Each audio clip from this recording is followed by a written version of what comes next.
Good evening, ladies and gentlemen, and welcome to my poetry corner. I am Arrey Ivo. In today's program, I shall be treating my poem titled Play Me the Kora. And the poem reads thus: Play me the Kora, Toumani and Sidiki, and the fires of 700 years be hushed upon our timid times. Strike the strings, O blessed souls, disguised in flesh for lazy blind humans, and let the graves spill open. The crowds of thronging ancestors dancing upon the Malian Earth. As they strike and caress the strings, it reverberates in after Africa and melts the souls of the entranced audiences, turning their weak limbs into fleet fires of ecstasy. Play me the Kora, Toumani and Sidiki, and let me join your team with sacred drums from the heights of the dancing antelopes. Then our women will rule over the evil spirits straining to denigrate our households with their ludicrous pranks and brainless momentum. Yes, play Toumani and Sidiki, so that the great creoles will join upon the ancestral bema to give praises to the lions, our lion warriors, whose blood was shed to bring sunshine upon our cloudy bay. The night is now day, O Toumani and Sidiki. And this is the end of the poem, but we shall be going into the poem to see the various figures within and how I crafted the poem to come out with what it is and with what I just read. So the poem starts: Play me the Kora. The fact that the title of the poem is Play Me the Kora and the first lines of the poem is Play Me the Kora is suggestive of a kind of link, a continuity in the emotion that we get at the beginning of the poem, which is to play the Kora.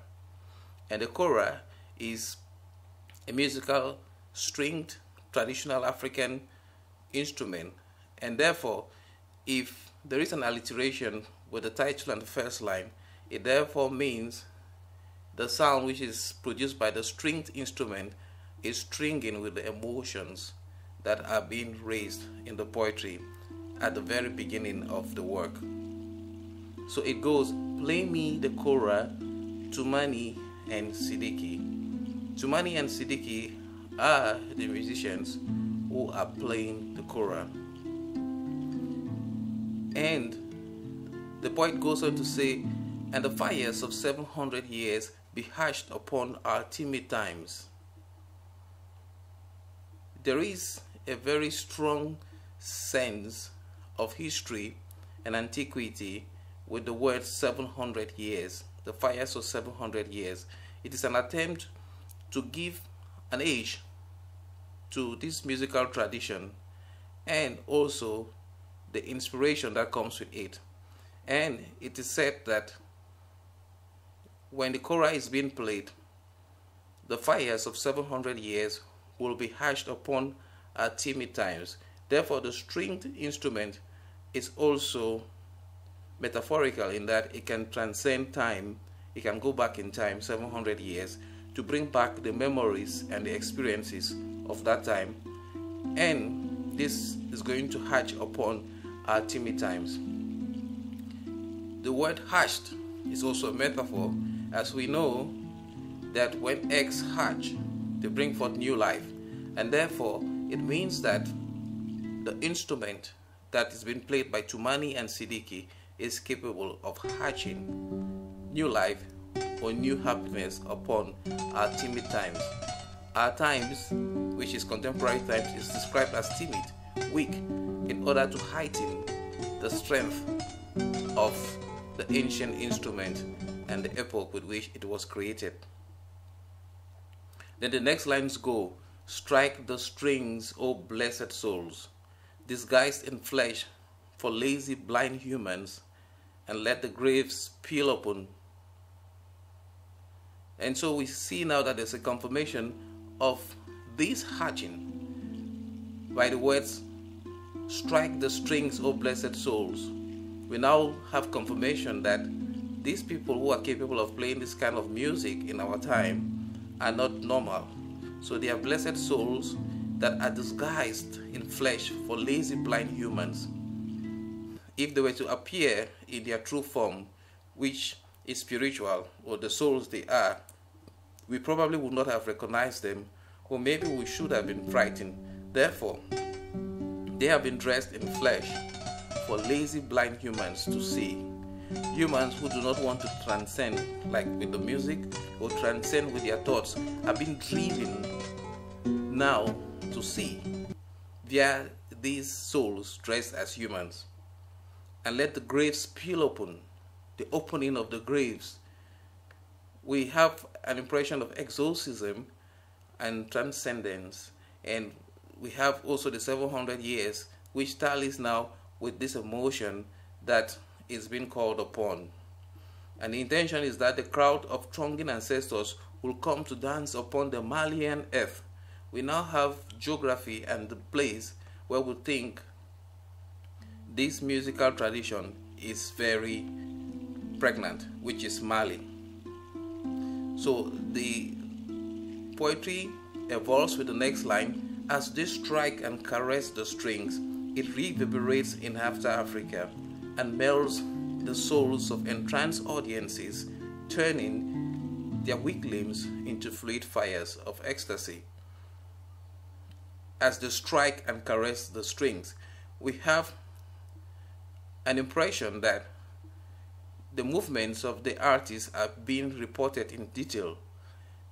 They are striking and caressing the musical instrument at different intervals, which means the motions or the sounds they produce have both a high and a low cadence and are awakening different kinds of emotions in the audiences.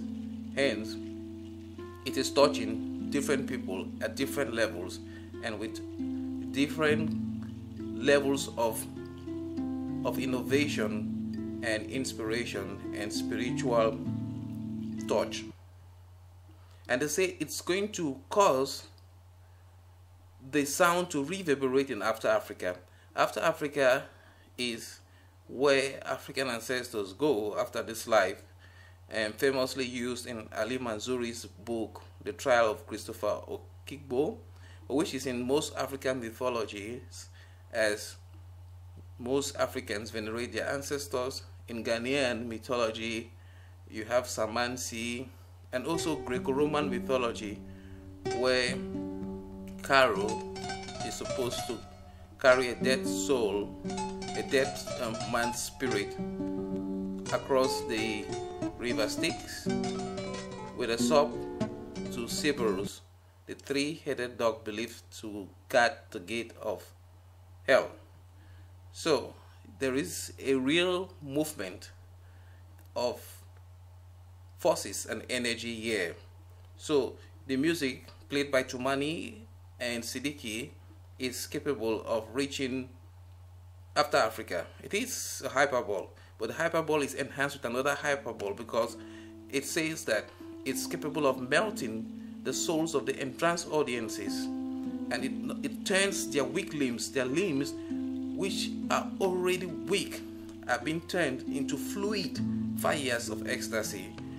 That is even another strong aspect, that the physical aspect of the audiences, their strength, their bones are turned into liquid fires, which means the music is something that is so ecstatic and so powerful. Then the next line goes on, play me the Kora, Toumani and Sidiki, and let me join your team with sacred drums from the heights of the dancing antelopes.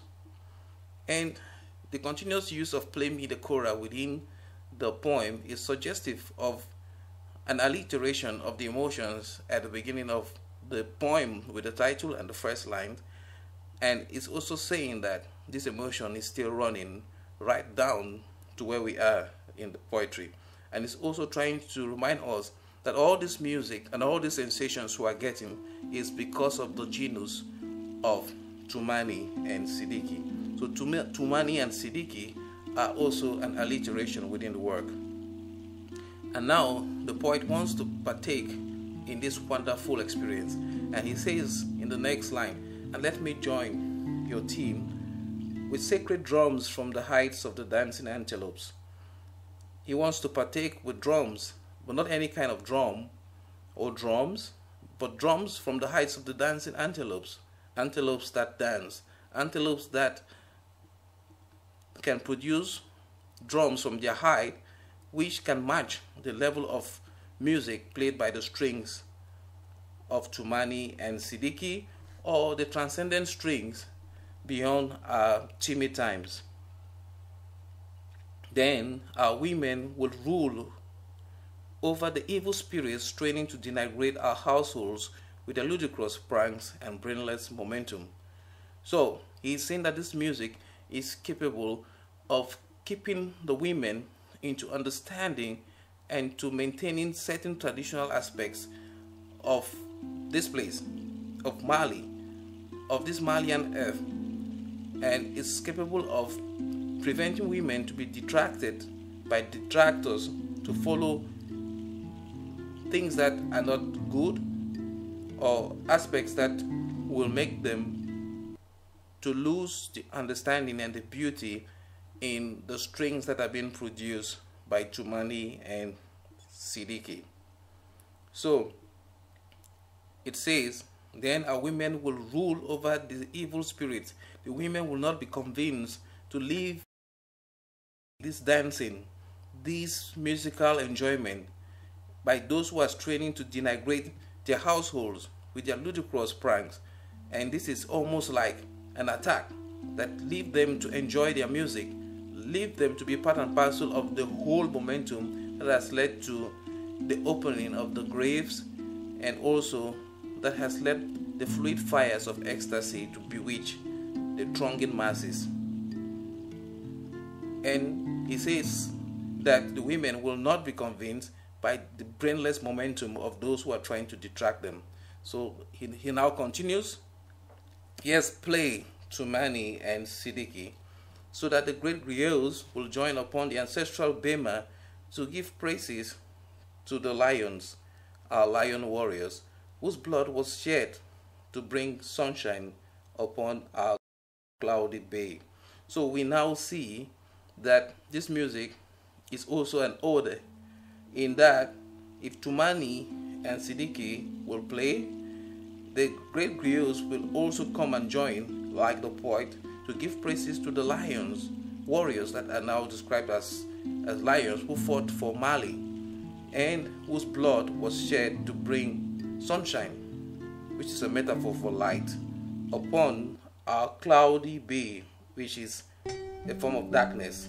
So there is now light upon the cloudy bay based on this music, and the warriors who went before to prepare Mali as a nation have now been honored by this music by Toumani and Sidiki.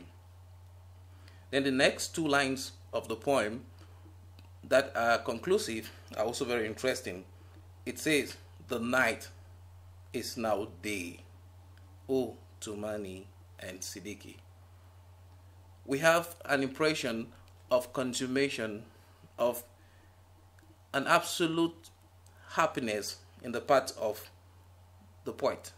He is happy that the people he has believed in from the beginning, Toumani and Sidiki, have been able to go back 700 years, have been able to play and to bring thronging ancestors out of their graves, to make women not to be convinced by detractors, so that they can follow their traditional music and heritage.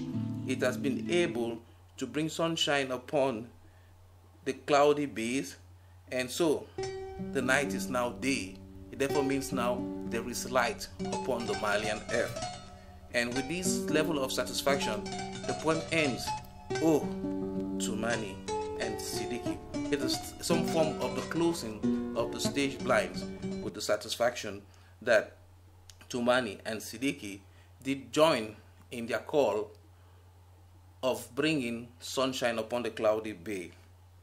So I have been trying to look at contemporary as well as historical aspects to develop this work into what it is. And it must be said that Toumani and Sidiki are contemporary Malian musicians who are contributing to the heritage of Africa with the Kora. And this poem is a somewhat ode to them and the House of Diabate.